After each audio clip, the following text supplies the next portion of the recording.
Hello friends, कैसे हैं आप लोग। आपका स्वागत है हमारे चैनल पे। अगर आपने हमारा चैनल सब्सक्राइब नहीं किया तो बेल आइकन दबा के सब्सक्राइब करें। आज की इस वीडियो में हम बात करेंगे पचिंको के 8 एपिसोड के बारे में। एपिसोड की स्टार्टिंग में हम देखते हैं सोलोमन कुछ ऐड देखता है प्रॉपर्टी के। फिर हम देखते हैं सोलोमन अपने ऑफिस से टॉम को फोन करता है जो उसके डायरेक्टर होते हैं। यहाँ पर वो टॉम को बताता है कि योशी जो उसका क्लाइंट होता है वो कुछ प्रॉपर्टी बेच रहा है और मैंने उसके ऐड देखे हैं। तो टॉम उसे कहता है कि उसे नौकरी से निकाला जा रहा है। इसके बाद सोलोमन कहता है अगर उसके साथ ऐसा हुआ तो वो वापस अमेरिका नहीं जा सकता है। तभी हम देखते हैं उसके पास हाना का फोन आता है। फिर अगले सीन में हमें ओसाका का दिखाया जाता है जहाँ पे हमें 1975 का दिखाया जाता है, जहाँ पर हमें टीन एज की हाना दिखाई जाती है और वो सोलोमन के कॉलेज जाती है। तो यहाँ पर सोलोमन उससे कहता है तुम्हें यहाँ पे आने की क्या जरूरत थी। तो हाना उससे कहती है मैं इन सारी लड़कियों के पास तुम्हें देखना चाहती थी। फिर हाना सोलोमन का हाथ गुस्से से पकड़ती है और उसको ले जाने लगती है। यहाँ पर हम देखते हैं हाना को गुस्सा आ रहा होता है क्योंकि सोलोमन अपने स्कूल में जिसके साथ बैठा होता है वहाँ पे लड़कियाँ भी होती हैं। और फिर हाना सोलोमन को लेकर जाने लगती है तो स्कूल की लड़कियाँ उसका मजाक उड़ाते हुए कहती इसका एटीट्यूड तो देखो। फिर अगले सीन में हम देखते हैं हाना यहाँ पर सोलोमन को एक शॉप पर ले जाती है जहाँ पर वो सामान देखने लगती है और सोलोमन से कहती है कि वो उसको खरीद के दे। तो यहाँ पर सोलोमन उससे कहता है कि उसके पास पैसे नहीं और वो सामान नहीं खरीद सकता है। फिर हाना सोलोमन से बातें करते हुए कहती है मेरी माँ तुम्हारी बहुत तारीफ करती है। फिर वो सोलोमन से कहती अगर तुमने किसी और से शादी कर ली तो मैं अपना चांस मिस कर दूंगी। यहाँ पर हम देखते हैं सोलोमन हाना को देख रहा होता है। फिर वो सोलोमन से कहती है तुम्हारी फैमिली का बैकग्राउंड बहुत अच्छा है और मैं घूमना चाहती। यहाँ पर वो उससे कहती है मुझे पेरिस, अमेरिका और हवाई जाने का बहुत दिल करता है। फिर हम देखते हैं हाना शॉप में सोलोमन से कहती है कि वो उसके लिए एक कैंडी बार चुरा ले। जहाँ पर सोलोमन मना करने लगता है तो उससे कहती है कि वो उसके लिए इतना नहीं कर सकता। तो सोलोमन उस कैंडी को चुरा के अपने पॉकेट में रख के जाने लगता है। तभी शॉप वाला यहाँ पर उसको रोक के कहता है तुम्हारे पॉकेट में क्या है। तो सोलोमन भागने लगता है तो शॉप वाला अपनी दुकान बंद कर लेता और यहाँ पर वो सोलोमन को पकड़ लेता है। फिर हम देखते हैं शॉप वाला यहाँ पर हाना को दूसरे दरवाजे में बंद कर देता है। ये देखकर सोलोमन को बहुत गुस्सा आ रहा होता और शॉप वाला फोन करने लगता है पुलिस वाले को। यहाँ पर वो पुलिस वालों को बताता है कि एक कोरियन लड़का आकर उसकी शॉप में चोरी कर रहा है। ये सब सुन रहा होता है सोलोमन। ये देखकर उसको गुस्सा आने लगता है। फिर हम देखते हैं सोलोमन को बहुत गुस्सा आ रहा होता और दूसरी तरफ हम देखते हैं हाना उसको मना करने लगती। तभी हम देखते हैं सोलोमन एक पंच बनाता है और यहाँ पर वो उसको मारने वाला ही होता है। फिर दूसरा सीन हमें दिखाया जाता है जहाँ पर हम देखते हैं सोलोमन पुलिस स्टेशन में होता है। तभी हम देखते हैं वहाँ पर सोलोमन के फादर आते हैं और वो पुलिस वाले से कहते हैं कि मेरा बेटा ऐसा नहीं, वो कभी ऐसी हरकत नहीं कर सकता है। यहाँ पर वो पुलिस वाले से माफी मांगते हुए कहते हैं कि आप उसे माफ कर दे, इसने सिर्फ एक कैंडी ही चुराई है। फिर सोलोमन के फादर कहते हैं आज के बाद वो ऐसी गलती नहीं करेगा। यहाँ पर पुलिस वाला मना करता और कहता है कि मैं इसको नहीं छोड़ सकता। सोलोमन के फादर बहुत परेशान होते। तभी हम देखते हैं पुलिस स्टेशन में एक फोन आता है और यहाँ पर हम देखते हैं पुलिस वाला उनसे कहता है कि इस बच्चे को छोड़ दो, तुम्हारे पास बहुत पावर है। ये सुनने के बाद सोलोमन के फादर भी परेशान हो जाते हैं कि अचानक से इन्होंने छोड़ने का कैसा फैसला लिया। फिर पुलिस स्टेशन से निकलने के बाद हम देखते हैं सोलोमन के फादर चिल्लाते हुए कहते हैं ये तुमने सिर्फ हाना की वजह से किया, ये सारा काम उसने ही तुमसे करवाया होगा। यहाँ पर सोलोमन इनकार करते हुए कहता है कि हाना ने कुछ भी नहीं करवाया है, ये सब मैंने ही किया है। तो सोलोमन के फादर कहते हैं मैं तुम्हें अमेरिका भेजने वाला हूँ, मुझे पता है तुम्हारी दादी नहीं मानेंगी लेकिन मैं उनको समझा लूंगा। फिर अगला सीन हमें पास्ट का दिखाया जाता है जहाँ पर हम देखते हैं योसेफ क्योंगी के ऊपर चिल्ला रहा होता है। यहाँ पर वो उससे कहता है तुम दोनों ऐसा कैसे काम कर सकती और तुम दोनों बाहर क्यों निकली। तो हम देखते हैं यहाँ पर आ जाती सुंजा और उससे कहती है क्योंगी की कोई गलती नहीं है। तो क्योंगी कहती है नहीं, इसने तुम्हारी सिर्फ मदद करने के लिए सारा काम किया। जहाँ पर हम देखते हैं योसेफ चिल्लाने लगता है और वो सुंजा से कहता है तुम्हारे पास वो घड़ी कैसे आ गई। यहाँ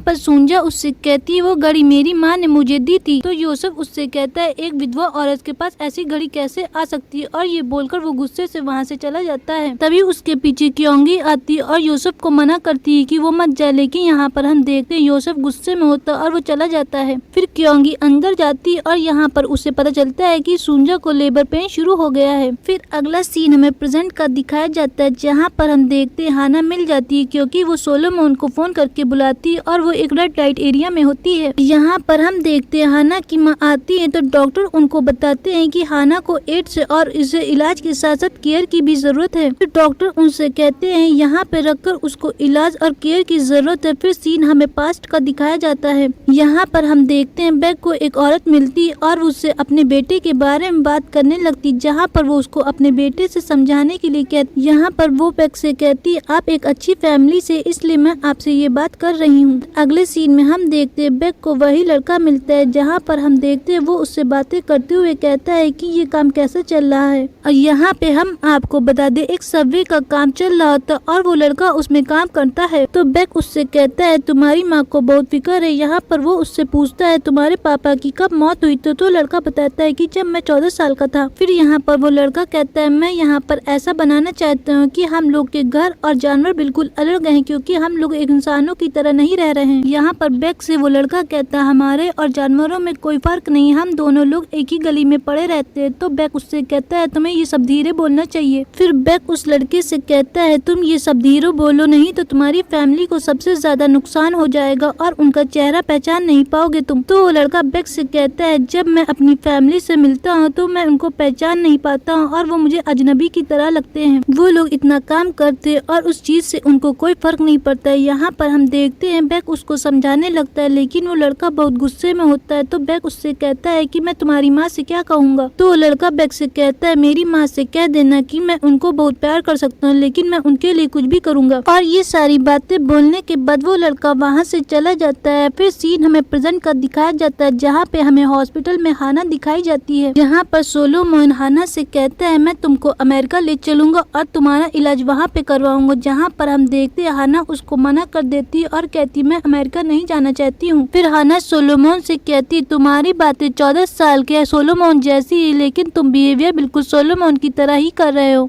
फिर हम देखते हैं सोलोमन हाना को समझाने की कोशिश करने लगता है और उससे कहता है कि मैं तुमको लेके चलूंगा, जहाँ पर हाना कहती मैं मरने वाली हूँ। फिर हाना हंसने लगती और सोलोमन से कहती मैं तो मजाक करी थी। यहाँ पर वो उससे कहती तुम हमेशा वही देखना चाहते थे जो तुम खुद देख रहे थे, लेकिन तुमने वो नहीं देखा जो दूसरा देखना चाहता था। इसके बाद हम देखते हैं सोलोमन वहाँ से जाता है और अपने ऑफिस सीधा जाने लगता है और सभी लोग उसको देख रहे होते हैं। यहाँ पे नोमी और टॉम उसको देखने लगते हैं। फिर हम देखते हैं सोलोमन अपना सारा सामान पैक करके बाहर निकलने लगता और यहाँ पर हम देखते हैं वो अपना सारा सामान पूल में फेंक देता है। तभी हम देखते हैं वहाँ पर योशी आ जाता है जो सोलोमन का क्लाइंट होता है। वो सोलोमन से कहता है तुम बिल्कुल मेरी तरह हो। फिर वो सोलोमन से कहता है इतना काफी नहीं। और फिर सीन हमें पास्ट का दिखाया जाता है। फिर सीन हमें सूंजा का दिखाया जाता है, जहाँ पर उसको लेबर पेन में बहुत पेन हो रहा था और वो बेक से कहती है पहले योसेफ को ढूंढ कर लाओ। यहाँ पर वो कहती है कि क्योंकि उसके लिए परेशान हो रही है। तो यहाँ पर बेक उससे कहता है कि मैं अभी नहीं जा सकता, जहाँ पर सूंजा उससे जाने के लिए कहती है और कहती है कि तुम बेक को ढूंढ के लाओ। जहाँ पर क्योंकि बताती है कि वो एक किसी बार में है। और 8 एपिसोड यहीं पे खत्म हो जाता है। नेक्स्ट वीडियो में हम आपको 9 एपिसोड की स्टोरी बताएंगे। अगर आपको हमारी वीडियो पसंद आई तो लाइक करें, शेयर करें, सब्सक्राइब करें।